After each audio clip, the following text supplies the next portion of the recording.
আমার বান্দারা, আমার বান্দিরা একটি মাস রোজা রাখলো, এই রোজার সাধারণ পুরস্কার দিব না, এই রমজানের রোজা রাখার কারণে তাদের পুরস্কার আমি আল্লাহ নিজেই হয়ে যাব। সুবহানাল্লাহ। বিশাল পুরস্কার, এর চাইতে বড় পুরস্কার পৃথিবীতে আর হতে পারে না। চলে বলেন ঠিক কিনা? এই রমজান চলে যাচ্ছে, রমজানের পরে শাওয়াল মাসে 6টি রোজা আমরা রাখি। চলে বলেন ঠিক কিনা? এই 6টি রোজা কেউ যদি হালাল ইনকাম করে, হালাল খায়া সুস্থ থেকে 6টি রোজা রাখতে পারে, আল্লাহর হুকুম মতো সারা বছর রোজা রাখার সওয়াব তার আমলনামা আল্লাহ পাক লিখে দিবেন। জনগণ সুবহানাল্লাহ। এই রমজান মাস আসার কারণে অনেকেই ভয় পেয়েছিল, কিন্তু আজকে আমাদের কাছ থেকে এই রমজান মাস বিদায় হতে চলেছে। জোরে বলে ঠিক কিনা?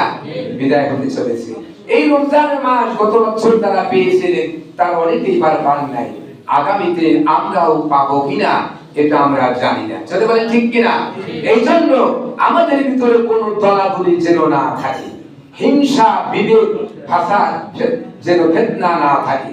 আল্লাহ পাক বলেন, ওয়ালা তামশি ফিল আরদি মারহান ইন্নাকা লান তাকরিকাল আরদা ওয়ালান তাবলুগাল জিবালা তুলা। অহংকারের পদ ফেলে হেঁটো না, আকাশের নিচে জমিনের উপরে অহংকারের পদ ফেলে হেঁটো না। অহংকার করে পাহাড়ের উচ্চতাও ছাড়িয়ে যেতে পারবে না, আর অহংকার করে এই জমিনকে লাথি মেরে ধসে দিতেও তুমি পারবে না। অহংকার একমাত্র কার? আল্লাহ। অহংকার করা যাবে না। সত্যিকারের মুসলমান ইমানদার যদি হতে চায়, অহংকার করা যাবে না। যারা পরিমাণ হিংসা অন্তরের ভিতরে রাখা যাবে না। একটা ডাক্তার, এমবিবিএস ডাক্তারকে যদি আপনি সিলেকশন করে জেলা জজের পদে বসায়া দেন, উনি কি কার্যক্রম চালাতে পারবে? জোরে বলেন পারবে? এমবিবিএস ডাক্তার মেডিকেল সায়েন্স পরীক্ষা করে লেখাপড়া করে যে যোগ্যতা অর্জন করেছে, উনি মেডিসিনের উপরে পড়াশোনা করেছে, উনি ডাক্তার লাইন উনি ভালো বুঝবে। জোরে বলেন ঠিক কিনা?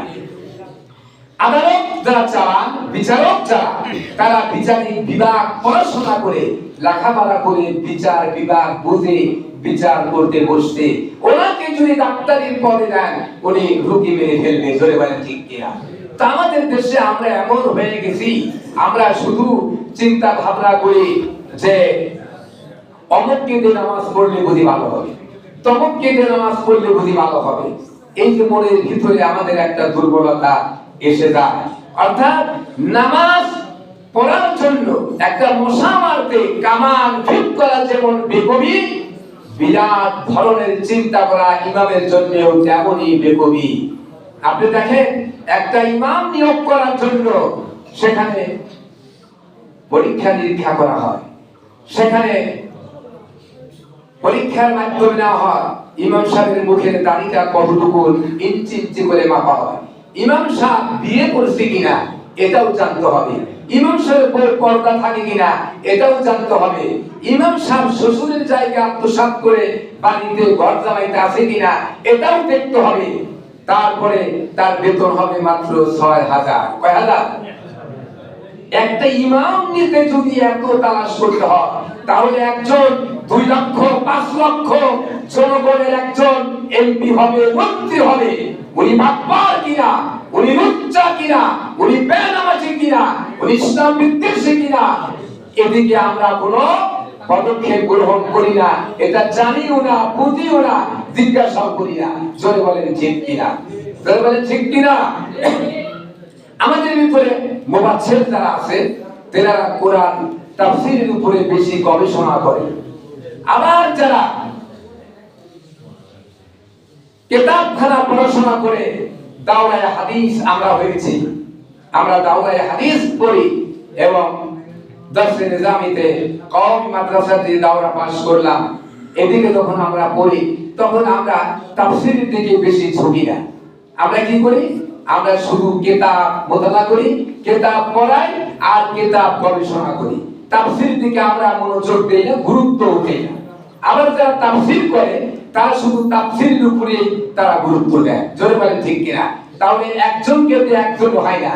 যিনি সায়েন্স নিয়ে পড়াশোনা করেছে তার চাকরি সায়েন্সের উপরে হবে, যিনি আর্টস নিয়ে পড়াশোনা করেছে তার আর্টসের ওখানে যেতে হবে, কমার্স নিয়ে পরীক্ষা দিয়ে পাস করেছে কমার্সের কোন চাকরি হলে হবে তাকে সেখানেই ব্যবস্থা দিতে হবে। জোরে বলেন ঠিক কিনা?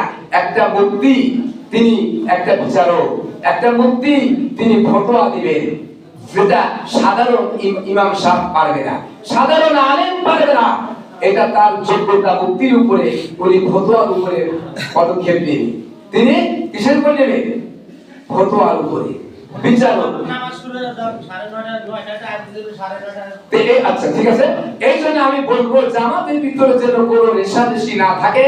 নামাজ পড়ানোর জন্য বিশেষ করে বড় বড় মুক্তি লাগবে, অমুক লাগবে, তাফসীর কাদর লাগবে তা না। একটা নামাজ পড়াইতে 4টি সূরা যদি ঠিক মতো শুদ্ধভাবে পড়তে পারে, হালাল হারাম খা মুসলিম সন্ন্যতার সাথে আছে, তার পিছনে ইক্তেদা করা জায়েজ আছে। এই জন্য আমাদের বড় কিছু বুঝতে হবে, অমুক ভাল্লা তক ভাল্লা এই ধরনের মনোবৃত্তি যদি আমাদের থাকে তাহলে আমাদের নামাজ দুরুস্ত হবে না, আমাদের ইবাদত, আমাদের আমল আল্লাহর দরবারে কবুল হবে না। এই জন্য মন পরিষ্কার করতে হবে। আসুন, 9:30টার কথা ছিল, 9:34 বাজে। আমি আপনাদের কষ্ট দিব না। যদি আল্লাহ পাক আমাকে এখানে রাখেন, কখনো হয় আমার মুরব্বী বলেছিলেন যে সূরা ফাতিহা তাফসীর, ব্যাখ্যা, শানে নজুল যে আপনার কাছ থেকে আমরা শুনতে চাই।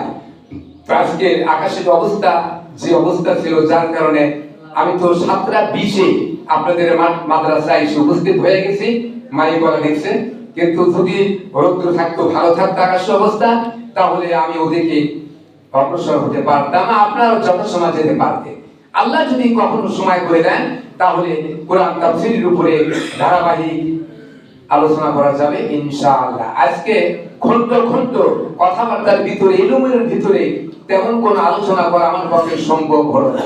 আল্লাহ আমাদের সকলকে আমল করার তৌফিক দান করুন, আমিন। ওয়া আলাইনা ইল্লাল বালাগ। আসসালামু আলাইকুম ওয়া রাহমাতুল্লাহি ওয়া বারাকাতুহু।